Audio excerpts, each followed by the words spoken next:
2025년 11월 16일 도쿄돔 K베이스볼 시리즈 운명의 한일전 두 번째 경기가 열렸습니다. 전날 4대 11에 참혹한 대패, 2017년부터 이어진 대일 10연패라는 굴욕적인 사슬을 끊어내야 한다는 절박함이 그라운드를 짓눌렀습니다. 결과는 7대 7 무승부, 9회 말 투아웃, 패배 직전에 터진 극적인 동점 홈런으로 우리는 간신히 11연패라는 최악의 수렁은 피했습니다.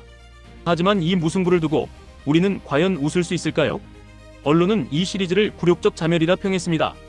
일본 팬들조차 한국 최고 투수들인데 스트라이크를 저렇게 못 던지나라며 어리둥절해했습니다.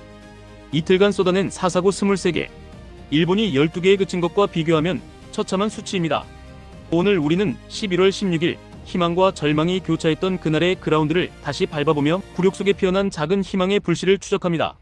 먼저 여러분의 소중한 구독과 좋아요, 그리고 멤버십 가입은 저희가 좋은 영상을 만드는데 큰 힘이 됩니다. 2차전 대한민국의 선발 마운드에는 2025 시즌 KBO 리그를 강타한 슈퍼루키 정우주가 올랐습니다. 1차전의 악몽을 씻어내야 하는 막중한 임무. 정우주는 달랐습니다. 1번 타자 무라바야시부터 2번 노무라, 3번 모리시타까지 도쿄돔에서의 첫 무대임에도 불구하고 정우주는 담대한 피칭으로 일본의 상위 타선을 완벽하게 제압합니다. 이외에도 정우주의 호투는 이어집니다. 위기 상황에서 강력한 구위로 사사키를 삼진으로 돌려세웁니다. 3회까지 단 하나의 안타도 허용하지 않는 퍼펙트 피칭, 4개의 탈삼진을 곁들인 정우주의 3이닝 무실점 역투는 만점 데뷔전이라 불리기에 부족함이 없었습니다. 적어도 이때까지 우리는 전날의 악몽을 완전히 잊는 듯 했습니다. 마운드에서 정우주가 버티자 타선이 응답하기 시작합니다. 3회 말 선두타자 최재훈의 볼넷, 그리고 주장 박혜민이 좌중간을 가르는 깨끗한 2루타를 터뜨리며 무사 2, 3루에 황금 같은 기회를 만듭니다. 타석에는 1차전 홈런으로 이미 매서운 타격감을 자랑한 송성문은 기대에 보답하듯 2타점 적시타를 터뜨리며 0의 균형을 깹니다. 스코어 2대 0. 여기서 끝이 아니었습니다. 이어진 1-4-1 3루 상황. 대한민국 벤치는 과감한 더블 스틸 작전을 시도합니다. 상대의 혼란을 틈타 3루 주자 안현민이 홈으로 파고듭니다. 3대 0. 전날과 정반대의 흐름, 완벽한 기선제압이었습니다. 하지만 정우주가 마운드를 내려간 4회 초, 대한민국 야구 대표팀을 이틀 내내 괴롭힌 악몽이 다시 시작되었습니다. 마운드에 오른 오원석과 조병현이 급격하게 흔들립니다. 선두타자 모리시타에게 2루타를 맞은 뒤 볼넷과 안타를 연이어 허용합니다. 연속 밀어내기를 포함하여 순식간에 3실점, 3대 0의 리드는 단 한 회 만에 3대 3 동점으로 사라졌습니다. 4회 말 신민재의 적시타로 4대 3 다시 한 점을 달아났지만 그것은 폭풍전의 고요함에 불과했습니다. 5회 초 등판한 투수 김용욱, 그러나 그 역시 제구의 애를 먹습니다. 1차전 11개, 2차전 12개, 이틀간 23개의 4사구. 이것이 2025년 한일전 대한민국 마운드의 현주소였습니다. 볼넷, 또 볼넷. 7실점 중 4점을 밀어내기 볼넷으로 헌납하는 굴욕적인 장면이 이어집니다. 결국 1, 2루간을 빠져나가는 2타점 적시타를 맞고 스코어는 4대 6. 경기는 완전히 뒤집혔습니다. 일본이 본 한국 최고 투수들은 온통 볼쟁이들. 굴욕적 자멸. 언론의 혹평은 과장이 아니었습니다. 일각에서는 KBO 리그에 도입된 자동볼 판정 시스템 ABS를 핑계로 듭니다. 2년간 ABS의 넓은 존에 익숙해진 우리 투수들이 인간 심판의 좁고 일관성 없는 존에 적응하지 못했다는 옹호론입니다. 하지만 기사는 반박합니다. 이는 핑계에 불과하다고 말입니다. 같은 환경에서 경기한 일본 투수들은 이틀간 12개의 4사구에 그쳤습니다. 문제는 존이 아니었습니다. 자신감이었습니다. 일본 투수들은 우리보다 평균 3km 더 빠른 구속으로 스트라이크 존을 향해 공격적으로 공을 뿌렸습니다. 반면 우리 투수들은 결정적인 순간 힘으로 붙어보려는 자신감 없이 코너워크를 시도하다 볼 판정을 받자 그대로 무너져 내렸습니다.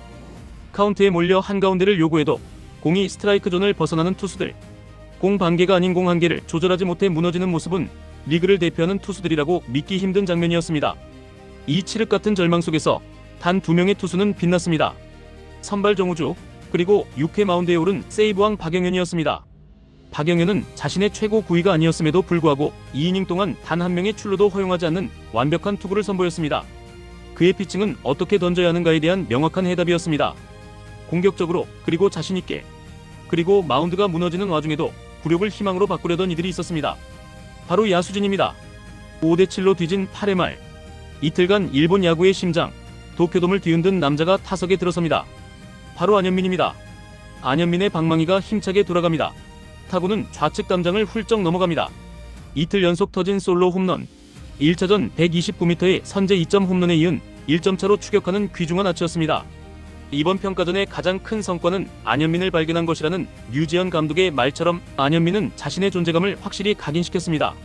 일본의 이바타 히로카즈 감독조차 공을 제대로 맞히면 비거리가 대단하다, 메이저리그급 선수라는 느낌을 받았다며 극찬을 아끼지 않았습니다. 스코어 6대7, 단 한 점 차. 9회 초 한국은 김서현을 마운드에 올리며 마지막 수비를 펼칩니다. 또다시 1-4-1 3루의 위기. 하지만 이번에는 달랐습니다. 1루수의 호수비에 이은 홈 태그아웃, 그리고 센터플라이로 추가 실점 없이 이닝을 막아냅니다. 이제 마지막 9회 말, 마지막 희망이 남았습니다. 하지만 일본의 마무리, 오타 다이세이의 구위는 강력했습니다.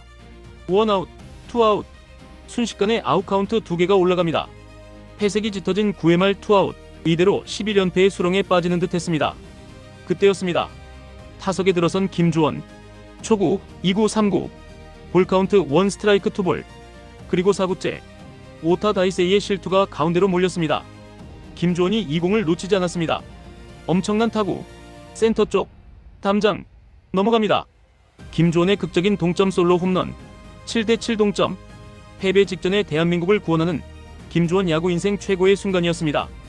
일본이 자랑하는 불펜 투수를 상대로 쏘아올린 이 홈런은 국가대표 유격수 계보를 이을 1순위다운 묵직한 존재감이었습니다. 경기는 결국 7대7 연장전 없이 무승부로 끝났습니다.